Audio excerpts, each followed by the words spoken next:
గమనించవచ్చు. ఈ వస్తువుల్లో ఒకప్పుడు తన ధాన్యాలను దాచుకొని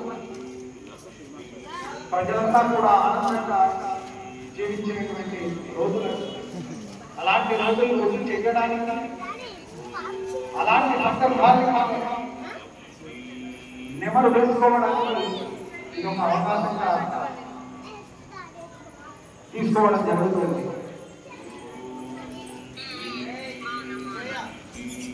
సమస్త ప్రజానికి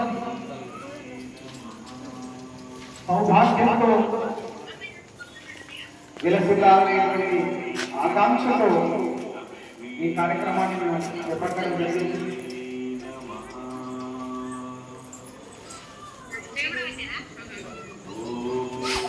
ఇవాళ మనం చూస్తూ ఉన్నాం, భారతదేశం విశ్వగురువుగా ఎదిగింది, ప్రపంచంలో 5వ ఆర్థిక శక్తిగా ఎదిగింది.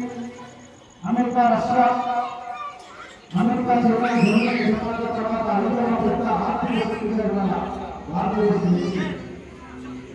దీనికి కారణం పాలకులు ధర్మాధంలో నడవడం, పాలకులు నిష్ఠతో నడవడం, పాలకులకు ధార్మికులైనటువంటి ప్రజలు మద్దతు ఇవ్వడం.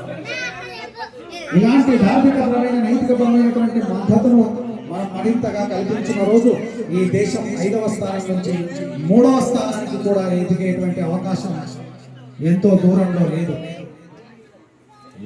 అలాంటి సందర్భాన్ని మనం వీక్షించాలి అంటే మనం వ్యక్తిగా ఎదగాలి, కుటుంబ పరంగా ఎదగాలి, సామాజికంగా ఎదగాలి. ఇక్కడ ఎదగడం అంటే కేవలం సంపద మాత్రమే కానక్కర్లేదు, ధార్మికంగా ఎదగాల్సినటువంటి అవసరం ఉంది. మనలో హృదయం నిండా ఆధ్యాత్మిక శక్తిని నింపుకుంటూ ఉన్నాం, మన హృదయాల నిండా దేవుణ్ణి నింపుకుంటూ ఉన్నాం, పూజలు చేస్తూ ఉన్నాం.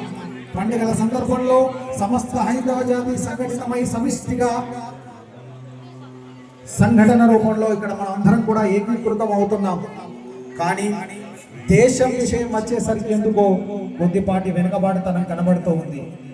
ఇది నివారించాల్సినటువంటి అవసరం ఉంది. దేశం విషయంలో కూడా మనమందరం కూడా సమైక్యం కావాలి, సమస్త హిందూ జాతి జాగృతం కావాలి, చైతన్యం కావాలి. అలా ప్రతి హిందువు ఏకమైన రోజు, ప్రతి హిందువు జాగృతమైన రోజు, చైతన్యమైన రోజు, మనం మన దేశానికి